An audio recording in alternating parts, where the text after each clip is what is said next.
Thank you for attending this ministerial conference in support of the Autonomy Initiative under Moroccan sovereignty, organized by the United States of America and the Kingdom of Morocco. I'm delighted to co-chair this important meeting with my friend, David Schenker, U.S. Assistant Secretary for Near Eastern Affairs in the State Department. In spite of the short notice, 40 countries are attending this conference. Almost 30 ministers personally take part in our proceedings. I thank you all for being with us today. The participation of all of you speaks volumes of the excellence of the ties binding our nations. It also sends a strong signal to the rest of the world and to your country's commitment to international peace and stability. It is this very commitment that brings us together today. Dear friends, as you know, the regional dispute over the Sahara is a relic of the bygone era, that of the Cold War. It has gone on for far too long, and not much has been achieved to overcome the status quo, which has hampered prospects of regional integration. However, we are meeting today at a time when the issue of the Moroccan Sahara is experiencing an acceleration of transformational developments. A new momentum has emerged in favor of putting an end to this regional dispute on the basis of the Moroccan autonomy plan. First, this momentum is visible at the level of the UN Security Council.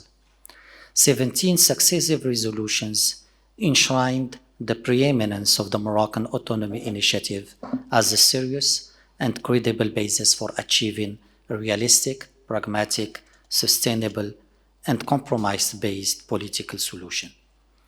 Second, it is visible in the position of the United States, a major international actor and the key permanent member of the UN Security Council, following the recent proclamation by President Trump recognizing the sovereignty of Morocco over the Sahara, combined with the decision to open US consulates in the city of Dakhla. This proclamation has not emerged from vacuum.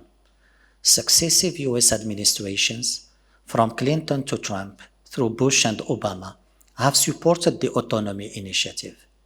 During decades, a strong bipartisan support was expressed in the US Congress to the Moroccan autonomy. Third, the momentum is also visible through the wide backing for autonomy all around the world. As a matter of fact, there is a global trend in favor of the realistic and achievable solution of autonomy as the only basis for resolving this regional dispute. This support is expressed by members of the Security Council, and I welcome here the presence among us of friends, as well as many countries from Europe, Asia, Africa, and Latin America, even if they are not all present at this conference today due to the short notice. Fourth, on the ground, the momentum is translated through decisions of numerous UN states, more than 20 as of today, to open general consulate in the cities of Laayoune and Dakhla. Furthermore, Morocco's economic partners, namely the USA, the EU, and the UK, have included the southern provinces in the scope of the trade agreements concluded with Morocco.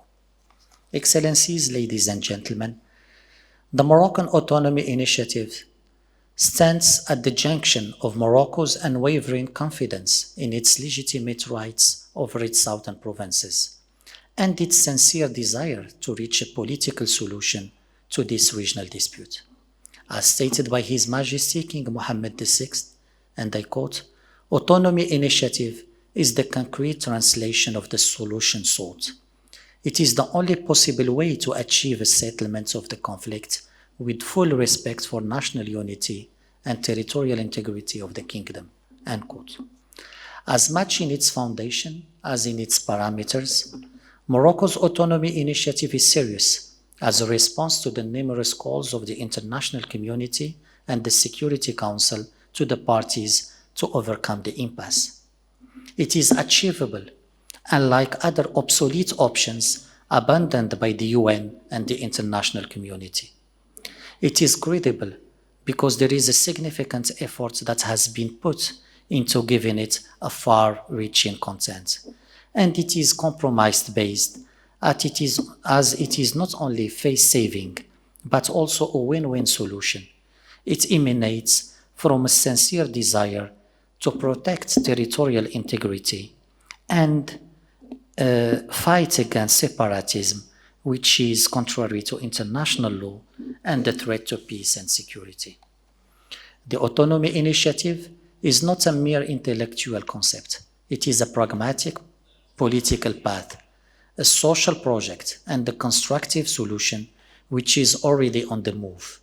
On the one hand, the democratic and multiple elections of the genuine and legitimate representatives of the population of the Moroccan Sahara have already allowed elected officials to manage on a daily basis the affairs of the region. On the other hand, the new development model for the southern provinces and the advanced regionalization are all concrete steps currently being implemented towards the full realization of the autonomy status of the Sahara. Geopolitically, and as stated by His Majesty the King, the Moroccan Autonomy Initiative paves the way for greater economic and security integration in the Maghreb region and to greater stability and prosperity on the African continent as a whole. Excellencies, ladies and gentlemen, as His Majesty Mohammed VI consistently stated to the UN Secretary General, Mr. Antonio Guterres, Morocco remains committed to the resumption of the political process on the basis of clear parameters involving the real parties. Recently, Morocco has demonstrated this commitment by responding positively to the UN Secretary General endeavor to appoint a new personnel envoy. In contrast, on the other parties continues to hinder the UN Secretary General efforts to allow for a quick resumption of the political process.